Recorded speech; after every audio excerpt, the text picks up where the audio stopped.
இந்த IPL 2026 mini ஆப்ஷன்ல CSK இந்த டாப் 3 ஸ்டார் பிளேயர்ஸை டார்கெட் பண்ணுறதுக்கான வாய்ப்பு இருக்கு அப்படின்னு சொல்லிட்டு இருக்காங்க. என்ன நடக்குது? இந்த 3 ஸ்டார் பிளேயர்ஸ்ல யாரு சிஎஸ்கே எடுத்துன்னு வரதுக்கான வாய்ப்பு இருக்கு? யாரு சிஎஸ்கேக்கு தேவைப்படுறாரு? இதை பத்தி இந்த வீடியோல கம்ப்ளீட் டீட்டெயிலாக பார்த்துடலாம். அண்ட் கைஸ், ரீசெண்டாக ஜிடிலேருந்து ரஷீத் கான் ரிலீஸ் ஆக போகிறார் அப்படின்னு சொல்லிட்டு இருக்காங்க. அதனால நூர் அஹமத் அண்ட் ரஷீத் கானை காம்போ பண்ணிடுங்கப்பா அப்படின்னு சொல்லி சிஎஸ்கே ஃபேன்ஸ் ஃபுல் அட்ராசிட்டி பண்ணிட்டு இருக்காங்க. ஸோ இது என்ன நிலைமையில இருக்குது, இதை பற்றி இந்த கம்ப்ளீட் டீட்டெயிலாக பார்த்துலாம். ஓகே வாங்க கைஸ், வீடியோக்குள்ளே போகலாம். ஸோ ஓகே கைஸ், ஃபஸ்ட்டாக ஓடிஐ ஸ்குவாட்லேருந்து ட்ராப் பண்ண Ravindra Jadeja player of the series வாங்கியிருக்காரு. எக்ஸலண்ட் பர்ஃபார்மன்ஸ் இருந்திருக்கு கைஸ் இந்த ஃபுல் சீரீஸாக. இவரெல்லாம் ட்ராப் பண்ணி போயிருக்காங்க இவங்க. ஸோ ஓகே கைஸ், இப்போ நம்ம குவிக்காக சிஎஸ்கே பற்றி பார்த்துடலாம். லைக் சில பல அவுட் சைடு சோர்ஸ்லேருந்து என்ன சொல்கிறாங்க அப்படின்னு பார்த்தீங்கன்னா, ரஷீத் கான் ஜிடியை விட்டு ரிலீஸ் ஆக போகிறாருப்பா, ரஷீத் கான் இனிமேல் ஜிடியில் இருக்க மாட்டார் அப்படின்னு சொல்லி. ஸோ இது இந்த வருஷம் ஸ்டார்ட் ஆனது அப்படின்னு கேட்டிங்கன்னா, இல்லை இது பாஸ்ட் இயர்ஸ்லேருந்து இருந்துகிட்டே தான் இருக்குது. லைக் ரஷீத் கான் ஜிடியை விட்டு வெளியில் வர போகிற, ரஷீத் கான் இனிமேல் ஜிடியில் இருக்க மாட்டார் அப்படி இப்படின்னு சொல்லி. ஸோ என்ன காரணம் சொல்கிறாங்க அந்த அவுட் சைட் சோர்ஸில் அப்படின்னு பார்த்தீங்கன்னா, லைக் ரஷீத் கான் T20 அவ்வளோ எஃபெக்டிவாக இல்லையாமல் ஈஸியாக போலர்ஸ் வர பிக் பண்ணுறாங்க. அண்ட் இன்னுமே நல்ல ஆப்ஷன்ஸ் இருக்காங்க. ரஷீத் கானுடைய அப்கிரேடட் வெர்ஷன் அல்லா கசன்ஃபர் அப்படின்னு சொல்கிற ஆப்ஷன்ஸ் எல்லாம் இருக்கிறாங்க. ஸோ அதனால் அந்த மாதிரி பிளேயர்ஸ் இருக்காங்க, அந்த மாதிரி நிறைய பிளேயர்ஸ் இருக்காங்க. அதனால ரஷீத் கானை விட்டு வேறு பிளேயர்ஸை அவங்க எடுத்துக்க பார்த்துன்னு இருக்காங்க. ரஷீத் கானை ரிலீஸ் பண்ணதால பர்ஸுமே எக்ஸ்ட்ரா வரப்போகுது அப்படின்னு சொல்கிறாங்க. ஸோ ஓகே, இதை நம்ம ஃபர்தர் இதை பற்றி பார்க்கலாம். ஃபஸ்ட்டாக இவர் இப்படி வெளியில் வரார் அப்படின்னு பார்த்தீங்கன்னா, சிஎஸ்கே எடுப்பாங்களா அப்படின்னு பார்க்கலாம். ஃபஸ்ட்டாகவே சிஎஸ்கே எடுப்பாங்க அப்படின்னா 50-50 கால் the case. Because Aqeel ஹுசேனுமே CSK எடுக்கணும் அப்படின்னு சொல்லிட்டு இருந்தாங்க. பிகாஸ் ஜேஎஸ்கேலுமே இருக்கார் அப்படின்னு சொல்லும்போது, ஸோ அதனால் மேபி ரஷீத் கான் எடுத்துடுங்க, அக்கீல் ஹுசேனை வேணாம் அப்படின்னு சொல்லி சில பேரோட விருப்பமே இருக்குது. அண்ட் கைஸ், ஃபஸ்ட்டாக ரஷீத் கான் சிஎஸ்கேக்கு தேவைப்படுவார் அப்படின்னா டெஃபினட்டாக தேவைப்படவே மாட்டார் கைஸ். பிகாஸ் நம்ம கிட்ட ஆல்ரெடி நூர் அஹமத் இருக்கார், ரவீந்திர ஜடேஜா இருக்கார். ஆல்ரெடி நம்ம 2 ஸ்பின்னர் வச்சுக்கிறோம். நம்ம எப்படி இருந்தாலும் 3வது ஸ்பின்னர் எடுத்துன்னு வந்தால் கண்டிப்பாக ருத்ராஜ் கைக்வாட் போலிங் கொடுக்க மாட்டார் ஸ்பின்னர்ஸ் கிட்ட. ஸோ போன வருஷம் அஸ்வினை எப்படி எடுத்துன்னு வந்து நம்ம விளையாட வைக்க முடியல கரெக்டாக, அவரே விளையாடல. ஸோ அந்த மாதிரி இந்த தடவையும் சொதப்பக்கூடாது அப்படின்னு சொல்லும்போது கண்டிப்பாக ரஷீத் கானை எடுத்துன்னு வர போகாதீங்க சிஎஸ்கே. அண்ட் கைஸ், நம்ம இப்போ ஜஸ்ட் இமேஜின் பண்ணிக்கலாம், இருக்கு ரஷீத் கான் நூர் அஹமத் காம்போ இருந்தால் எப்படி இருக்குது அப்படின்னு சொல்லி. கைஸ், ஆக்சுவலாக ரஷீத் கான் நூர் அஹமத் காம்போ இருந்தால் செப்பாக்கில் ஆப்போனண்ட்டையும் வரதுக்கு பயப்படுவாங்க. பிகாஸ் ஸ்பின் ட்ராக்கை போட்டுட்டு ஜடேஜா நூர் ரஷீதை போட்டால், ஸோ ஸ்பின் கிங்ஸ் எல்லாம் தூக்கி ஒரே டீமில் போட்ட மாதிரி இருக்கும். கண்டிப்பாக கைஸ் சம்பவம் பண்ணுற மாதிரி இருக்கும். பட் அதெல்லாம் நடக்காது அப்படின்னு நினைக்கிறேன். ஃபஸ்ட்டாக ரஷீத் கான் ஜிடியை விட்டு ரிலீஸ் ஆக போகிறார், அதுதான் மெயின் டவுட். பிகாஸ் ரீசெண்டாக ரஷீத் கான் T20 அவ்வளோ எஃபெக்டிவாக இல்லை அப்படின்னு சொல்கிறாங்க. எஸ் சொல்லலாம், லைக் ரஷீத் கான் ரீசெண்டாக கொஞ்சம் எஃபெக்டிவாக இல்லை அப்படின்னு சொல்லி. பிகாஸ் அவருக்கு ரீசெண்டாக இன்ஜுரி ஆச்சு, அது உங்களுக்கு தெரியும். ஸோ அதனால தான் அவர் இப்போ எஃபெக்டிவாக இல்லை. ஒன்ஸ் அவர் இன்ஜுரி கம்ப்ளீட்டாக க்யூர் ஆனதுக்கப்புறமா ரஷீத் கான் வேறு ரகம் கைஸ். கண்டிப்பாக ஜிடியில் ரஷீத் கான் ரிலீஸ் பண்ண மாட்டாங்க.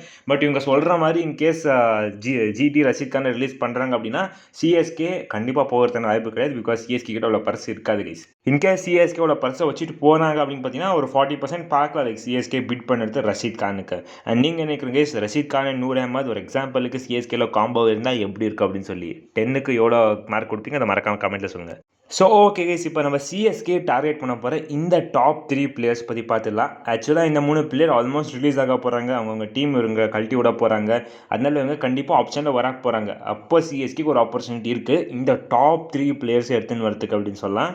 ஸோ இதில் சில பல பிளேயர் சிஎஸ்கேவுடைய பிளான் பி அண்ட் பிளான் சியில் இருக்கிறதுக்கான வாய்ப்பு இருக்குது. ஒருத்தர் பார்த்தீங்கன்னா பிளான் ஏல இருக்கிறதுக்கான வாய்ப்பு இருக்குது. ஸோ ஓகே கைஸ், இப்போ குயிக்காக 1 by 1 யார் அப்படின்னு பார்த்தலாம். ஃபர்ஸ்ட்டாக நட்ராஜன். எஸ் கைஸ், நட்ராஜன் பார்த்தீங்கன்னா டிசிலேருந்து ரிலீஸ் ஆக போகிறார். பிகாஸ் 10 crores கிட்ட நட்ராஜன் வச்சுக்கிறாரு. அண்ட் போன வருஷம் ஒரே மேட்ச் தான் நட்ராஜனுக்கு சான்ஸ் கொடுத்தாங்க. அண்ட் ரீசெண்டாக நட்ராஜன் பார்த்தீங்கன்னா சிஎஸ்கேயோட ஹை பர்ஃபார்மன்ஸ் சென்டரில் ப்ராக்டிஸ் பண்ணிட்டு இருந்த மாதிரி போட்டிருந்தாரு. ஸோ இதெல்லாம் பார்க்கும்போது லைக் சிஎஸ்கே கண்டிப்பாக நட்ராஜனை எடுத்துன்னு வந்துடுவாங்க அப்படின்னு சொன்னாங்க. பிகாஸ் இதுக்கு முன்னாடி பார்த்தீங்கன்னா ஆஷ்னா கூட இதே மாதிரி தான் சிஎஸ்கேயோட பர்ஃபார்மன்ஸ் சென்டரில் ப்ராக்டிஸ் பண்ணிட்டு இருந்தார். ஸோ அப்போ ஆஷ்னாவை எடுத்துன்னு வந்தாங்க. இப்போ நட்ராஜனும் எடுத்துன்னு வரதுக்கான வாய்ப்பு இருக்குது அப்படின்னு சொல்கிறாங்க. ஆக்சுவலாக ஃபஸ்ட்டு நட்ராஜன் சிஎஸ்கேக்கு தேவை அப்படின்னா டெஃபினட்டாக ஆஸ் அ பேக்கப்பாக தேவைப்படலாம் கைஸ். பிகாஸ் நம்ம கிட்ட போலிங் பேக்கப்ஸ் பார்த்தீங்கன்னா எக்ஸ்பீரியன்ஸ் போலிங் பேக்கப்ஸ் கண்டிப்பாக இல்லை. ஸோ அதனால தான் ஷமிக்கு போகணும் அப்படின்னு சொல்கிறாங்க. இன்கேஸ் ஷமி கிடைக்கல அப்படின்னா நட்ராஜனுக்கு சிஎஸ்கே போகலாம். பட் காஸ்ட் வைஸ் ரொம்ப அடி வாங்குவாங்க சிஎஸ்கே நட்ராஜனுக்கு போனால். கண்டிப்பாக ஒரு இனிமே கூட நல்லா காஸ்ட்டுக்கு போவார். பிகாஸ் இவரெல்லாம் நல்ல யார்க்கர்ஸை போட முடியாது கைஸ். வெயிட் பண்ணி பார்க்கல கைஸ் நட்ராஜன் வர போகிறாரு இல்லையா அப்படின்னு சொல்லி. ஸோ அடுத்ததாக சிஎஸ்கேவுடைய ஸ்ட்ரைட் ஆப்ஷன் லைக் கேமரன் கிரீனுக்கு சிஎஸ்கே போகிறாங்க. கேமரன் கிரீன் கிடைக்கல. மார்க்கஸ் டோனிக்கு சிஎஸ்கே போனாங்க. மார்க்கஸ் டோனிஸும் சிஎஸ்கே கிடைக்கல அப்படின்னு சொல்லும்போது கண்டிப்பாக சிஎஸ்கேவுடைய plan C Venkatesh Iyer guys இருக்க போகிறாரு. எஸ் கைஸ், நம்ம ஒரு இந்தியன் ஆல்ரவுண்டர் பக்கம் போகிற மாதிரி இருக்கும். இன்கேஸ் நமக்கு அந்த மாதிரி டாப் ஆல்ரவுண்டர்ஸ் 2 டாப் ஆல்ரவுண்டர்ஸுமே கிடைக்கல அப்படின்னு சொல்லும் போது கண்டிப்பாக சிஎஸ்கே இந்த ஒரு இந்தியன் ஆல்ரவுண்டர் வச்சு ஃபுல் பண்ணிக்க பார்க்குவாங்க. அண்ட் இவர் கண்டிப்பாக ஃபினிஷ் பண்ணி கொடுப்பாரு கைஸ். இந்தியாக்காக 2022 2021 டைம்லலாம் இவர் ஃபினிஷராக இருந்திருக்காரு. எஸ், வெங்கடேஷ் ஐயருடைய 2021 2022 வெங்கடேஷ் ஐயர் இப்போ இல்லாதனாலுமே சிஎஸ்கேல வந்தால் அந்த பிளேயர் வேறு மாதிரி ப்ளே பண்ணுவார். ஸோ அதே லிஸ்ட்டில் வெங்கடேஷ் ஐயருமே சிஎஸ்கே எப்படி ராபின் உத்தப்பா 2021 எடுத்துன்னு வந்தாங்க அந்த மாதிரி எடுத்துன்னு வரலாம்.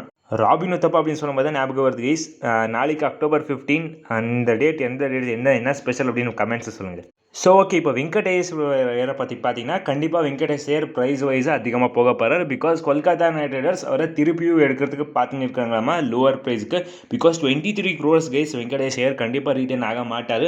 ஸோ அப்படின்னு சொல்லும்போது விட்டு எடுக்க போய் அவருமே ஆல்மோஸ்ட் 15 crores கிட்ட போயிட்டார் அப்படின்னு சொன்னால் போக மாட்டார். இன்கேஸ் போகிறாரு அப்படின்னு பார்த்தீங்கன்னா கண்டிப்பாக சிஎஸ்கே எடுக்கக்கூடாது. இன்கேஸ் ஒரு பிளான் சியாக இருக்கட்டும், plan A plan B fail ஆனாலும் பிளான் சி வெங்கடேஷ் ஐயர் எடுக்காதீங்க. பிலோ ஒரு 7 or 8 crores Venkatesh Iyer maybe வர்த்தாக இருக்கலாம். அண்ட் சிஎஸ்கேக்கு வெங்கடேஷ் ஐயர் விட்டாலுமே பிளான் டியில் வேறு பிளேயர்ஸும் இருப்பாங்க. அண்ட் நீங்கள் என்ன நினைக்கிறீங்க, வெங்கடேஷ் ஐயர் சிஎஸ்கேக்கு தேவையா? ஸோ அடுத்ததாக லாஸ்ட் ஆப்ஷன் சிஎஸ்கே ஃபேன்ஸ் இப்போ ட்ரெண்ட் பண்ணிட்டு இருக்குது, மிச்சல் ஸ்டார்க் சிஎஸ்கேக்கு தேவை அப்படின்னு சொல்லி. எஸ், இதை பற்றி நான் நேற்றே பேசியிருந்தேன். பட் கைஸ், இதில் இன்னொரு அப்டேட்ஸ் என்ன இருக்குது அப்படின்னு பார்த்தீங்கன்னா CSK in plan of Nathan Ellis அவர் பார்த்தீங்கன்னா 2 பேரில் ஒருத்தர் ரிலீஸ் பண்ண போகிறாங்க. இன்கேஸ் பத்திரனாவை ரிலீஸ் பண்ணால் பை பேக் பண்ணுவாங்க. But in case Nathan Ellis release பண்ணால் கண்டிப்பாக மிச்சல் ஸ்டார்க் போக சிஎஸ்கே போகிறதுக்கான வாய்ப்பு இருக்குது. எப்படி முஸ்தபிசூர் அண்ட் பத்திரனா 2024 காம்போ பண்ணாங்கோ, ஸோ டெத் ஓவர்ஸில் அதே மாதிரி மிச்சல் ஸ்டார்க் அண்ட் பத்திரனா வச்சு டெத் ஓவர் காம்போ சிஎஸ்கே பண்ண போகிறாங்க அப்படின்னு சொல்கிறாங்க கைஸ். லிட்ரலாக இந்த மாதிரி ஆயிடுச்சு அப்படின்னா கண்டிப்பாக சிஎஸ்கேடைய டெத் போலிங் இல்லை, சிஎஸ்கேடைய போலிங்கே ஃபுல் ஸ்கேரியாக மாறிடும். அண்ட் கைஸ், மிச்சல் ஸ்டார்க்கோட அவைலபிலிட்டி பற்றி நீங்கள் கேட்டிங்கன்னா ஆக்சுவலாக மிச்சல் ஸ்டார்க் T20 ரிட்டையர்மெண்ட் எடுத்துக்கிட்டாரு ஆஸ்திரேலியாஸில். ஸோ அதனால் அவரோட கம்ப்ளீட்டாக அவைலபிள் இருக்க போகிறாரு.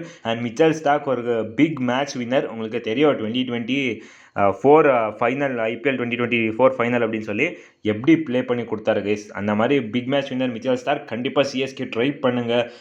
பிலோ 10 crores கிடைக்கிறதான வாய்ப்பு இருக்குது. பிகாஸ் பாஸ்ட் ஆப்ஷன் அவ்வளோதான் போனார். எஸ், மெகா ஆப்ஷன் அப்படின்னு சொல்லலாம். பட் இப்போ பார்த்தீங்கன்னா மிச்சல் ஸ்டார்க்கோட பர்ஃபார்மன்ஸ் லோ ஆகிட்டே இருக்குது.